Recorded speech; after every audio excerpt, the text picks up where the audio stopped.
if you're actually, if your actions demonstrate that your top priority is to maximize your profits, and also in so doing, instead of lessening the burden of government, you're increasing it, then technically you are violating your nonprofit status.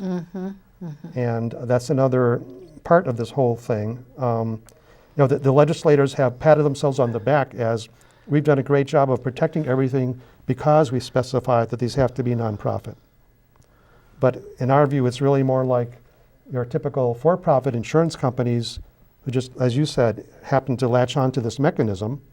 And in fact, one of them, Medica, they actually farm out most of their work to their former parent company, the for-profit United Healthcare. I see. Right down in Minnetonka. Wow, interesting. So, and and this issue, as you've mentioned, it's in our state. It affects the federal monies.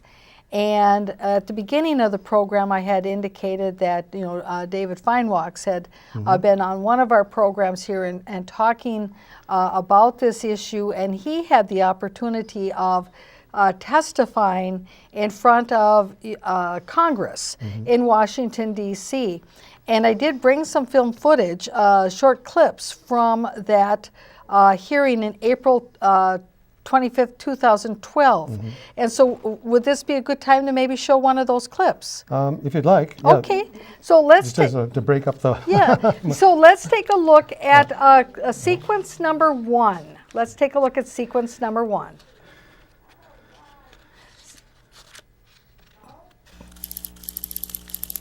There we go.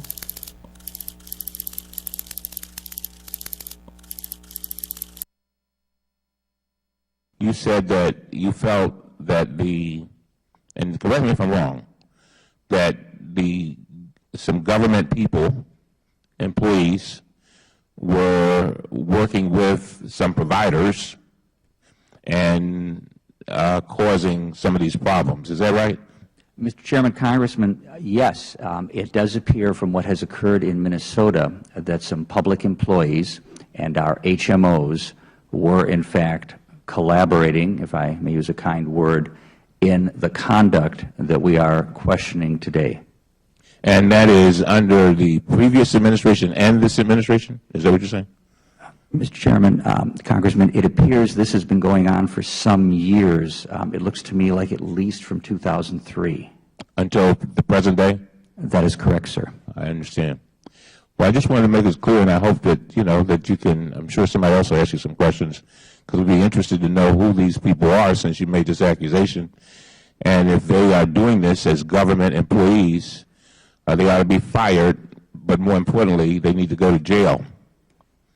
That's why I'm very careful with those kind of accusations. Finally, let me say this. The reason why I started out by talking about Diamante Driver is because when these resources are going places that they should not go, that is in the pockets of other folks who are probably rich.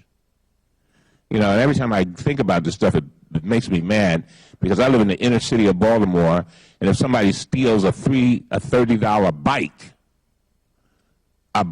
for $30, they're probably going to go to jail, but at least they're going to get a record.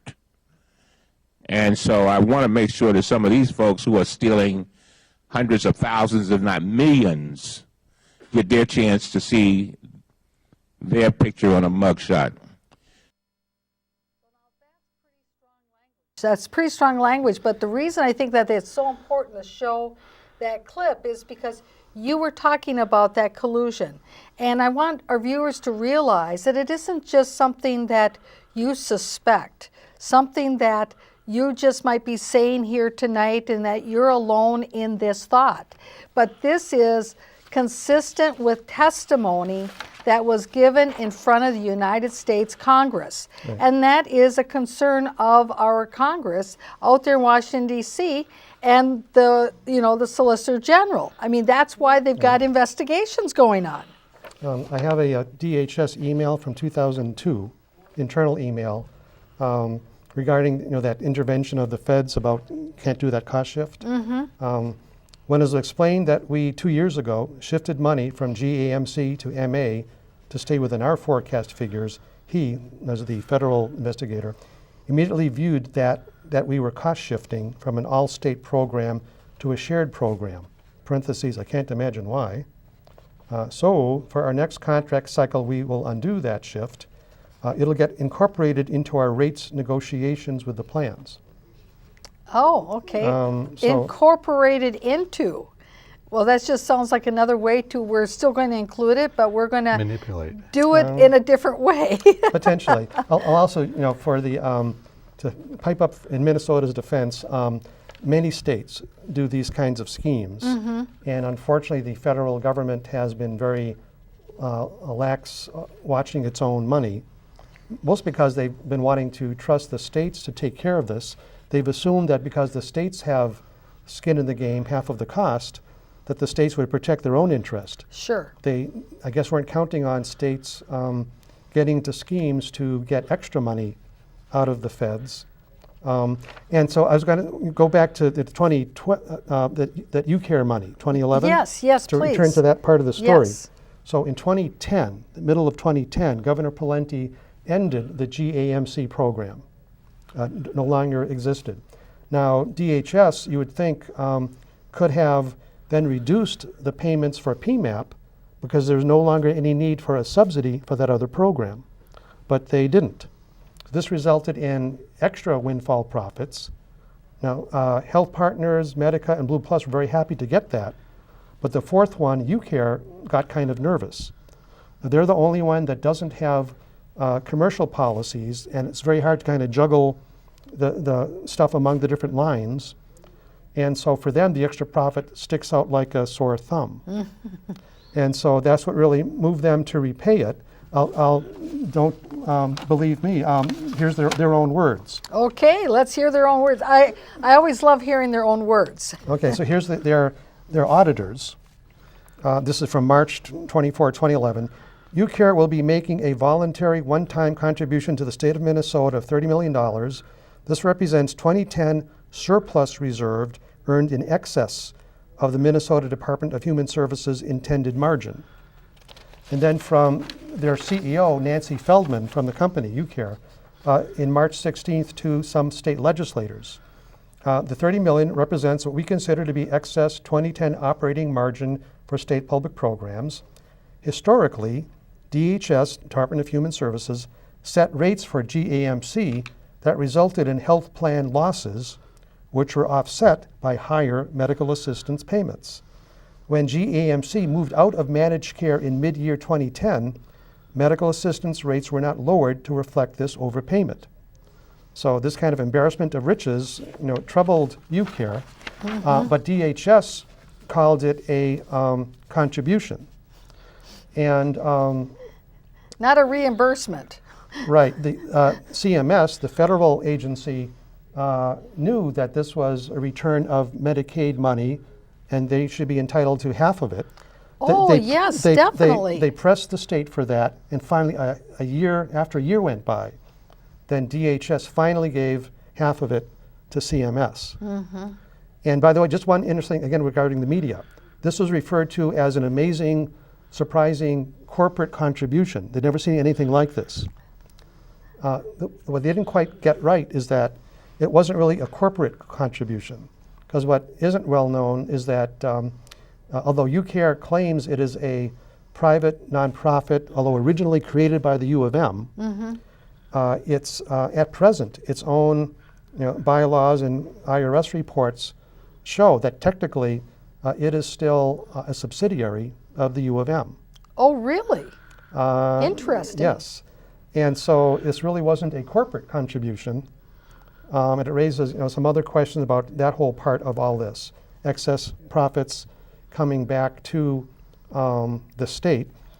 With its excess embarrassment of riches, UCare has donated about close to $90 million or more of its excess profits back to the U of M Medical School. Oh, yeah.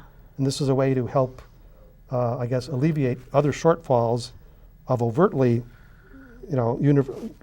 granted university funding by the legislature. So, I guess I want to ask the question, since these corporations are not just in Minnesota, but across the whole United States, yeah. are we having the same type of interaction in other states that we're having here as well? I mean, the same kinds of things going on? Right, the same manipulation. Yes, it's a kind of a common practice. Like I said, CMS has been asleep at the switch. It's starting to wake up. And for example, even this year, there are some ongoing things that still trouble us, beside what happened in the past. Mm-hmm. So I mentioned in 2011, when they put the profit cap up, DHS let some of them do some fudging, and which would have resulted in about $25 million more dollars coming back to the state.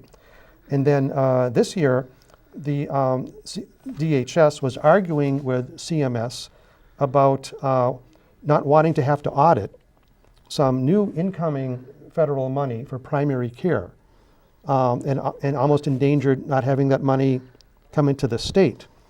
And while I said, a real audit will happen for the 2014 numbers, Right. Mm-hmm. for 2011, 2012, 2013, we still don't know for sure, are those amounts based on inflated numbers?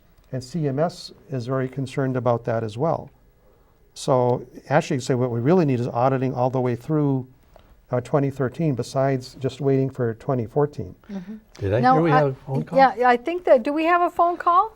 Yes, we do. So let's take our Sure. caller. All right. Caller, thank you for calling in. Questions or comments this evening? Hello, Go ahead. caller. Good evening. Hi there. Good evening. Hi. I've been watching, and I'm concerned about all of these tax dollars that are going into the HMO pockets for years and years. What can I, as just an ordinary member of the public, do to make sure that this doesn't continue, and possibly how we can get our tax money back? Excellent questions. I always like those questions about what can the citizens do. Well, in terms of getting these audits to uncover or document the fraud, which then gives the ability to recover the money. So there's two angles. Either the governor could choose to use the power in his administration, or the legislature could decide to do the auditing. That would require appropriating some money, but at least it's another way to get it done. So there's the governor's office, and there are his key commissioners regarding these things, the Department of Human Service Commissioner, Cindy Jessen, the Health Department Commissioner, Ed Ellinger, which has regulatory oversight over the HMOs. And in the legislature, there are 4 key committees that oversee these budgets. In the House, there's the Healthcare Policy Committee and Finance Committee, chaired respectively by Representative Tina Liebling and Representative Tom Huntley. And their counterparts in the Senate are Senator Kathy Sharon and Senator Tony Lurie. So if people want to urge them to please take up these questions, and even though there's some progress being made, why should we leave hundreds of million dollars sitting on the table? I'm sure lots of people could come up with excellent ideas for how the state could use that money in his budget. Definitely. Yes, that's for sure. Now we have another video from the hearing that David Feinwachs testified at. So let's play that. That's sequence number 2. And this again is from April 25th, 2012 in front of U.S. Congress.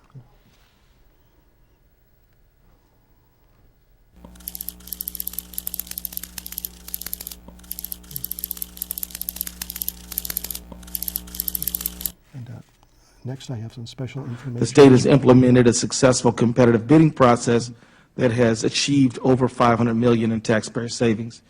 Do you agree that Minnesota's move to competitive bidding has been beneficial? Mr. Chairman, Congressman Ellison, no, sir, I do not. Minnesota's competitive bidding process began with 4 predominant HMOs controlling the market, and after the so-called competitive bidding, the winners were the 4 predominant HMOs. The competitive bidding, as it has been initiated, appears to be nothing more than a market allocation among these 4 HMOs to maintain the mechanism that has been employed for many years. Also, the state negotiated a voluntary 1% cap on profits for 2011, and this resulted in $73 million being returned to the state. Do you agree that the 1% voluntary cap was a win for the taxpayers? Mr. Chairman, Congressman Ellison, I believe that the return of money is a good start, but I disagree with the characterization as a 1% cap. Last year, the current administration asked the plans to follow the lead of UCare in giving back money that had been received from a clearly inflated Medicaid rate. They didn't want to do that, so an agreement was negotiated whereby it would be called a voluntary cap. The voluntary cap, of course, is subject to manipulation of administrative expenses in order to achieve the cap and to limit the amount. My characterization of what has occurred in Minnesota is, because we said the word audit, we've recovered $103 million. Imagine what would happen if we did an audit. Well said. Imagine what would happen if we did an audit. And if, by the way, if the other HMOs had followed UCare's lead, the money the state would have gotten back by that manner would have been probably over $150 million. Wow. Instead of $73 million. Yes. So now I understand too that you've got some information that is very relevant to Ramsey County as well. So in our last 12 minutes or so, why don't you go into that, because that certainly is relevant to the viewers of our program. Right. There are two aspects to this. One is the notion of Ramsey County giving a bunch of taxpayer money to one of the HMO's health partners with very questionable logic as to why it's really needed. This is it's close to $2 million a year. It's for the purpose of helping to pay for indigent care at Regions Hospital, which that building once upon a time was the Ramsey County Hospital. The operations of it are now owned and run by the Health Partners HMO. So Health Partners has the obligation to do indigent care, not Ramsey County. But in order to find out if Health Partners billings to Ramsey County are valid or not, you need to have auditing done. And by the way, if a majority of the Ramsey County Commissioners wanted to ask the State Auditor's Office to do it, the State Auditor can do that. And that's really all it takes, is a majority of the Ramsey County Commissioners to say that's what they want to do. The good news is, because of some pressure about this from county residents, the board did agree to at least ratchet back, reduce somewhat some of the payment. So that's a step in the right direction. The other thing is something that came to light just very, very recently. One of our members, her name is Diane Peterson, found out something that had been going on. This is another one of those schemes to get more federal money into the state. And what it's based on is that public hospitals are eligible to get higher amounts of Medicaid reimbursement than private hospitals. And the way this scheme is done in other states, and also nursing homes, the typical thing is the state gives a higher than otherwise reimbursement to the hospital, more than it needs, and then some of that money is returned, kind of kicked back to the county via what's called an intergovernment transfer from one government entity to another. Oh, This yes. happens all around the state. We have a special twist here because this is happening for Regions, but Regions, as we said, is actually not a public hospital. It is the building is owned by the county and leased to them, but the hospital business and operations are owned and run by Health Partners, part of their very large and well-financed empire. So in order to do the same kind of transfer, the problem is Regions cannot directly give the money back to DHS via an intergovernmental transfer because it's not a government unit. So instead, once a month, Regions wires $500,000 to Ramsey County, which then in a few days turns around and wires it to DHS. Okay. Serving as kind of a money mule, I guess. Some would call it maybe money laundering. I was going to say, it sounds kind of like the description of money laundering from what I know. Right, and the problem here Now, the good news for Ramsey County residents, it doesn't cost Ramsey County any money. They're just funneling the money they got from regions. But do Ramsey County residents feel good about their county participating in this charade and pretending that Regions is still a county-owned and operated hospital when it isn't anymore? Do they think that's proper and ethical? Right. The state legislature even got on the bandwagon. In 2009, they wrote into law for this scheme to happen.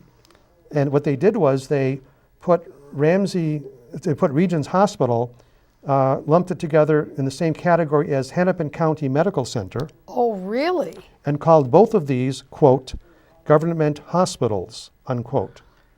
Oh, my And then gosh. specified that therefore Hennepin County would give back money and Ramsey County would give back money. I see. The problem is, as we say, Hennepin County qualifies as that, Yes. but Regions doesn't. Right. And one thing we don't know yet is, so with this extra influx of Medicaid money, who's the true beneficiary? Is it DHS in its budget, or is it going to health partners? I've got a question for you too. Because I know that there's quite a few hospitals that restrict the people that even can go to it, and and the insurance companies can allow transit to it. I know that, like with my sister-in-law, she had to go to Fairview over in Minneapolis, and I'm looking at the situation that is this also kind of a Trojan horse that's being put up where they can actually take more money because they're also restricting the amount of service that's being allowed out there because of I think that's a question that should be asked about this as well, because of, these groups are supposed to be serving everybody under a central umbrella, and it seems like they're manipulating at the top, but they're also manipulating at the bottom, saying we're only going to give that perfect or that all-encompassing service at the very bottom couple of hospitals we have, and then we're going to start excluding, like Woodwinds is supposed to be in a special category, and just naming off a couple of hospitals I know that have some special. They're still part of the same group. Right. Well, earlier, thing just a few months back, it might say in the news that the Amplatz Hospital was getting extra Medicaid money authorized by Scott Lights at DHS, and then except they didn't actually qualify for it according to the federal rules. Not a big enough portion of their kids were Medicaid kids. DHS finally did a legal opinion, figured out it was incorrect, and sort of getting the money back. But it's another example of, getting as much federal money as you can, whether you're really entitled to it or not. And the big question, at least, is if the state does get in more money, well, for gosh sakes, at least, aren't you going to use it for the services for the people for whom it's intended? Right. And one big glaring thing we see in PMAP and also in Minnesota Care is the money that these HMOs get for dental services. But people are not getting the services that we are paying for because despite having all these excess profits, they choose to not pay dentists very much. So not many dentists participate and people can't get the services. Oh. And DHS has not even, the legislature has occasionally wrung its hands about this, that we better pump in more money for dental care. But interestingly, DHS had not been requiring the HMOs to actually give the extra money to the dentists. And that would be a problem. That would be a problem. Now, I see Right. that you have here a document that you received directly from Ramsey County Right. with regard to that transferring of funds. So this isn't just some hypothetical that you think that that's the way it was occurring, but this is actually a legitimate document with the Ramsey County insignia on it, and it is from Ramsey County talking about the wire transfers. Yeah, and the in black and white, Ramsey County is a conduit between Regions Hospital and Minnesota DHS. This wire is done to leverage Regions revenue to obtain increased revenue, to obtain increased funding. Regions wired the funds to us on November 1st, and they sent this on November 7th.